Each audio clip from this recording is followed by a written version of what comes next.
A nanti dapat 1% karena A dan Z sirka abdan. Wallahu a'lam. Walhamdulillahirabbil alamin. Demikian wallahu a'lam, kita telah menyelesaikan buku dari buku apa? Pasar Muslim dan Dunia Makelar. Di sini kita baca penutupnya. Hal menarik yang kami garis bawahi adalah motivasi yang diberikan oleh Amirul Mukminin Umar bin Khattab kepada kaum muslimin agar mereka menjadi penguasa pasar, sebagaimana dalam riwayat Ibnu Syabbah An-Numairi. Penguasa pasar dalam arti yang mendominasi aktivitas dagang dan pengadaan barang yang dibutuhkan masyarakat. Karena potensi ini diincar oleh non-muslim, sehingga ketika pasar lebih banyak dikuasai oleh non-muslim, akan sulit untuk dibersihkan dari setiap praktek pelanggaran. Di masa ini kekhawatiran itu terjadi. Banyak di antara kaum muslimin yang lebih suka menjadi karyawan perusahaan, kerja di kantor, atau pegawai pemerintah, sehingga tidak heran jika pasar lebih didominasi asing dan asing. Semoga Allah menjadikan buku ini sebagai bagian dari usaha kaum muslimin dalam mewujudkan pasar berbasis syariat. Demikian, semoga bermanfaat.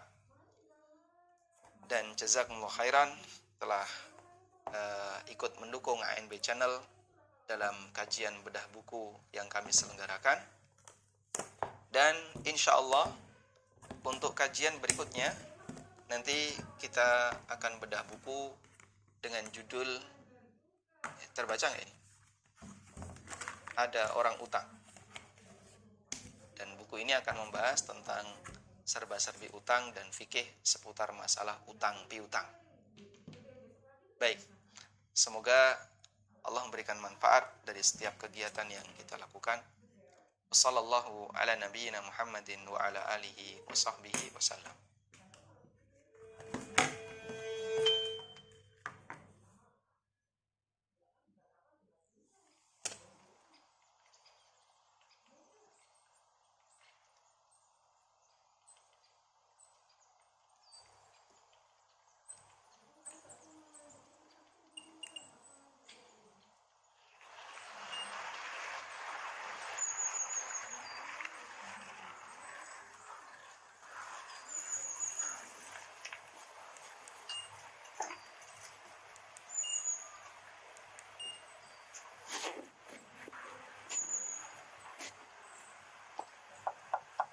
Assalamualaikum. Assalamualaikum. Waalaikumsalam.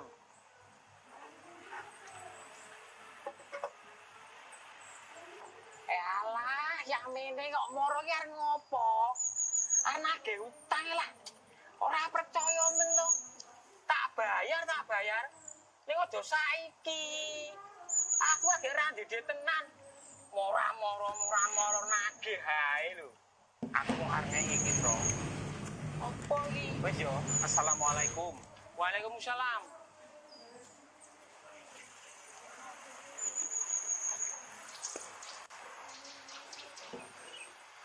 Mas. Tak bayar, Mas.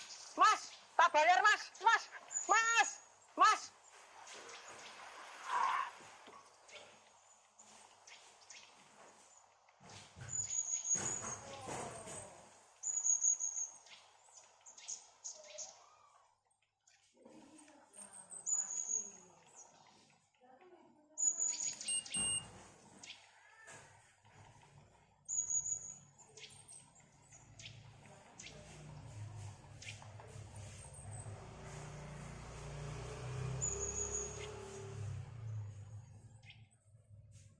Baik, selanjutnya kami persilahkan bagi Anda yang mau bergabung.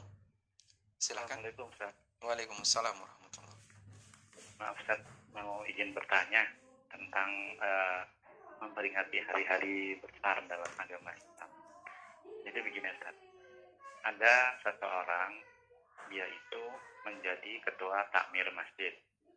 Nah, kebetulan orang ini baru mulai belajar sunnah, mulai mengenal sunnah, dia sebenarnya ingin menerapkan sunnah itu di masjid tempat dia menjadi ketua takmir itu. Ya, dengan tidak lagi mengadakan acara-acara hari-hari besar agama Islam yang sebenarnya tidak diajarkan dalam sunnah Nabi. Tapi karena pengurus masjid yang takmir masjid yang lain itu banyak yang masih boleh dikatakan belum mengenal sunnah, hanya orang ini seringkali kalau pas rapat itu kalah suara, Ustaz. Sehingga acara-acara seperti yang kemarin, acara hari besar Islam itu tetap dilaksanakan.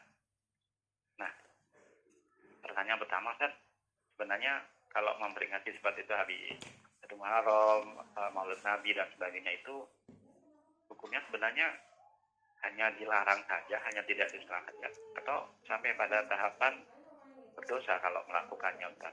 Itu pertanyaan pertama. Pertanyaan yang kedua, Ustaz, nah bagi si orang ini yang jadi ketua takmir itu, Ustaz, dia kan sebenarnya pengen tidak datang, tapi kan posisi dia sebagai ketua takmir, kalau nggak datang kan nggak enak, Ustaz. Nah itu menurut Ustaz harus bagaimana orang itu, Ustaz?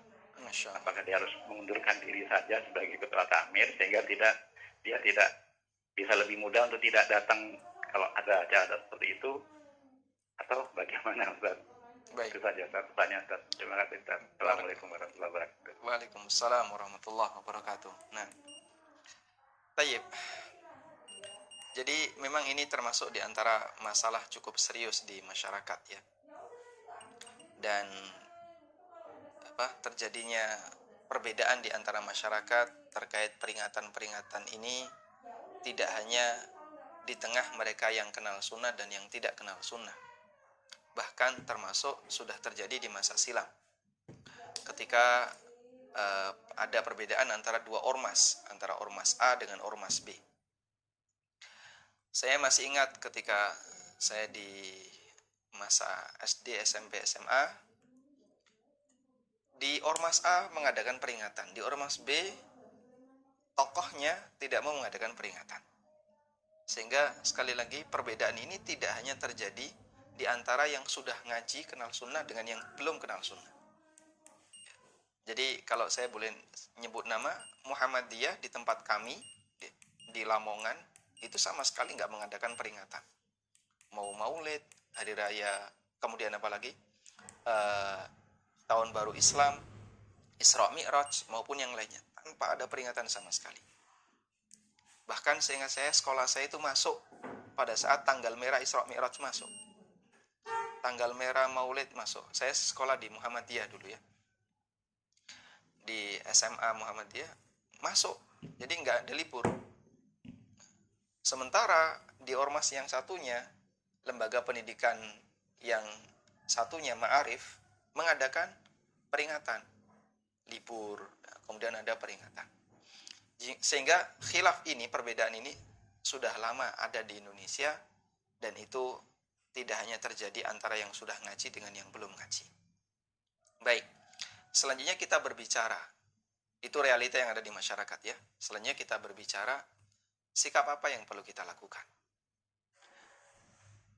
Nah, terpenting yang perlu kita lihat adalah masalah kalau kita sepakat menjaga kerukunan, maka kita perlu saling toleran.